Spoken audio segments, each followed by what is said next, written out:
হে বন্ধুরা, আশা করি সকলেই ভালো আছেন। আপনারা তো জানেনই মোবাইল মার্কেটে এখন আগুন লাগার মতো অবস্থা। আর এই সময় যারা 12 থেকে 13,000 টাকার মধ্যে একটা স্টাইলিশ আর কাজের ফোন খুঁজছেন, আজকের এই ভিডিওটা একদম তাদের জন্য। আজ আমরা কথা বলবো ইনফিনিক্সের একদম নতুন ইনফিনিক্স স্মার্ট 20 ফোনটা নিয়ে। আইফোনের মতো লুক, মিলিটারি গ্রেড ডিউরেবিলিটি আর একটা জাদুকরি পিওর ভয়েস কল ফিচার, সব মিলে এই ফোনটা কি বাজারের বাকিদের টাকা দিতে পারবে, নাকি শুধু দেখারে সুন্দর আর কাজের বেলায় লবডঙ্কা? আজ তার সবকিছুই ফাঁস হবে। স্টার রূপকথা ইউটিউব চ্যানেল থেকে আমি আকাশ আছি আপনাদের সাথে। তো চলুন শুরু করা যাক।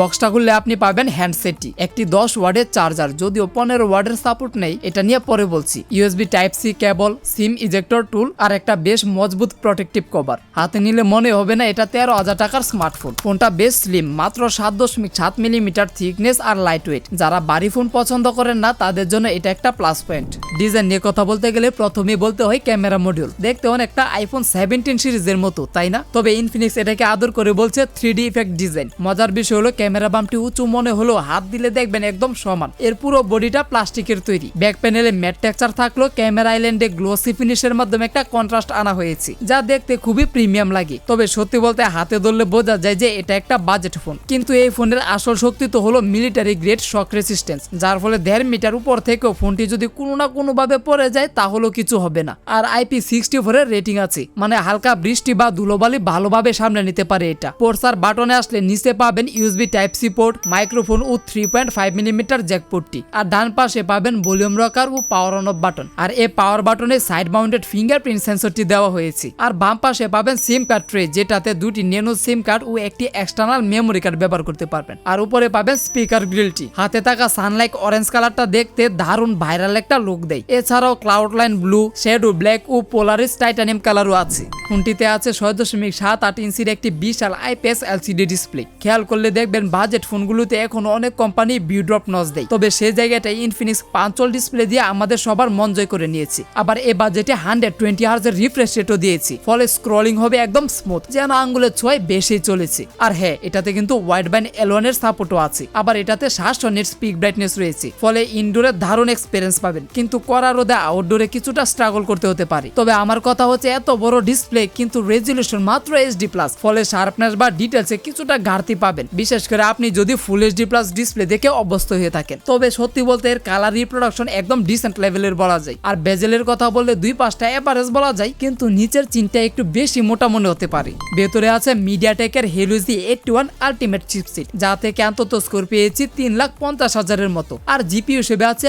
আর্ম মালি G52 MC2, যেটা সর্বোচ্চ 820 mHz কাজ করে। ফলে নর্মাল ইউজে মানে ইউটিউব, ফেসবুক বা ব্রাউজিং এ কোনো ল্যাগ পাবেন না। তবে ব্যাকগ্রাউন্ডে 5 থেকে 6টার বেশি অ্যাপ একসাথে রান করা থাকলে ফোনটা কিছুটা স্লো হতে শুরু করে। 4GB র্যাম এবং 64GB ও 128GB স্টোরেজ, যদিও ডেইলি কাজের জন্য যথেষ্ট। এরপরও আমি মনে করি যদি 6GB র্যামের আরেকটা ভেরিয়েন্ট নিয়ে আসতো এই ফোনটা, তাহলে সবার কাছে হয়তো একদম ঠিকঠাক থাকতো। যাই হোক, এর র্যামের টাইপ হচ্ছে LPDDR4X ও রোমের টাইপ হচ্ছে eMMC 5.1। যারা ফ্রি ফায়ার খেলেন তারা মোটামুটি ভালো এক্সপিরিয়েন্স পাবেন। তবে পাবজির কথা বললে পাবজি খেলা যাবে, কিন্তু গ্রাফিক্স একদম লোতে রেখে। এক কথায় হেভি গেমিং এর জন্য এই ফোন না, মনে রাখবেন এটা এন্ট্রি লেভেলের চিপসেট। তবে বন্ধুরা, এই ফোনের বিগেস্ট সেলিং পয়েন্ট হলো এর পিওর ভয়েস কল। ফলে আপনি অনেক নয়েজি বা হইচইপূর্ণ জায়গায় থাকলেও এই ফোন আপনার ভয়েস প্রিন্ট চিনে নিয়ে ব্যাকগ্রাউন্ড থেকে নয়েজ একদম গায়েব করে দেবে। আর হ্যাঁ, এটা কিন্তু শুধু সাধারণ কলে না, মেসেঞ্জার বা হোয়াটসঅ্যাপ কলেও কাজ করবে। আমি বলবো 13,000 টাকার ফোনে এই AI ফিচারটা সত্যি অভাবনীয়। আর দামের কথা বলে ফোনটা 464GB ভেরিয়েন্টের দাম রাখা হয়েছে 12,999 টাকা এবং 128GB ভেরিয়েন্টের দাম রাখা হয়েছে 14,499 টাকা সামথিং। এই ফোনটার রিয়ারে থাকছে 8 মেগাপিক্সেলের মেইন ক্যামেরা, আবার সামনেও থাকছে 8 মেগাপিক্সেলের সেলফি ক্যামেরা। ক্যামেরা নিয়ে আমি বলবো এই যুগে 8 মেগাপিক্সেলের সেন্সর দেওয়াটা অনেকটা ব্যাকডেটেড। এর তোলা লো লাইটের ছবিগুলো একদমই ভালো আসে না, তাও আবার নয়েজ প্রচুর থাকে। ডাইনামিক রেঞ্জও খুব একটা আহামরি না, তবে দিনের আলোতে ছবি মোটামুটি চলনসই। আবার কালার রিপ্রোডাকশনও স্বাভাবিক। আর সামনে পেছনে বথ সাইড দিয়ে 2K তে 30 fps ভিডিও রেকর্ড করতে পারবেন। আবার সামনে আর পেছনের ক্যামেরা দিয়ে একসাথে ভিডিও রেকর্ড করা যায়, যা হয়তো ব্লগারদের কাজে কিছুটা কাজে আসতে পারে। এটাতে রয়েছে 5200 মিলিঅ্যাম্পিয়ারের ব্যাটারি ব্যাকআপ নিয়ে কোনো দুশ্চিন্তা নেই, কারণ এক চার্জে দিনটি আরামসে কেটে যাবে। কিন্তু কন্টিনিউয়াস ব্যবহারে স্ক্রিন অন টাইম পাবেন প্রায় 4.5 ঘন্টার মতো আর কি। বক্সের ভেতরে 10 ওয়াটের চার্জার দেওয়া হয়েছে। ফোন 15 ওয়াট সাপোর্ট করলেও এই স্লো চার্জার দিয়ে ফোনটি ফুল চার্জ হতে প্রায় 3 ঘন্টার মতো সময় নেই। কি আর বলবো, এটা ইনফিনিক্সের একটা বড় নেতিবাচক দিক। এখানে এয়ার ব্লাস্টার সেন্সর থাকায় এটা দিয়ে আপনি ঘরের এসি বা টিভি কন্ট্রোল করতে পারবেন। আবার এটাতে আল্ট্রালিঙ্ক ফিচারটি দেওয়া হয়েছে, যার ফলে নেটওয়ার্ক বা ইন্টারনেট ছাড়াই 1 কিলোমিটার দূরত্বের মধ্যে অন্য একটা ইনফিনিক্স ফোনে কল বা মেসেজ করা যাবে, যদি কিনা সেটা তো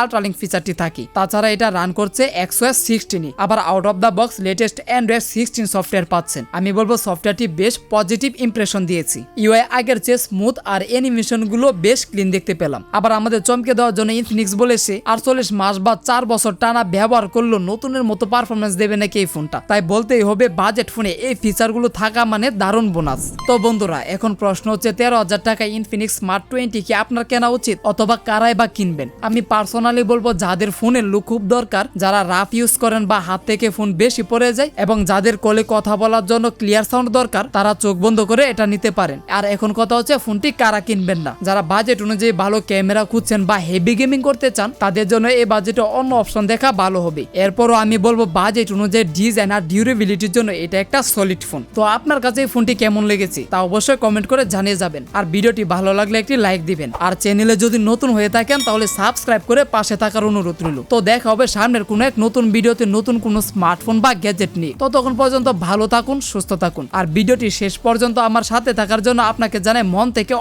অসংখ্য ধন্যবাদ।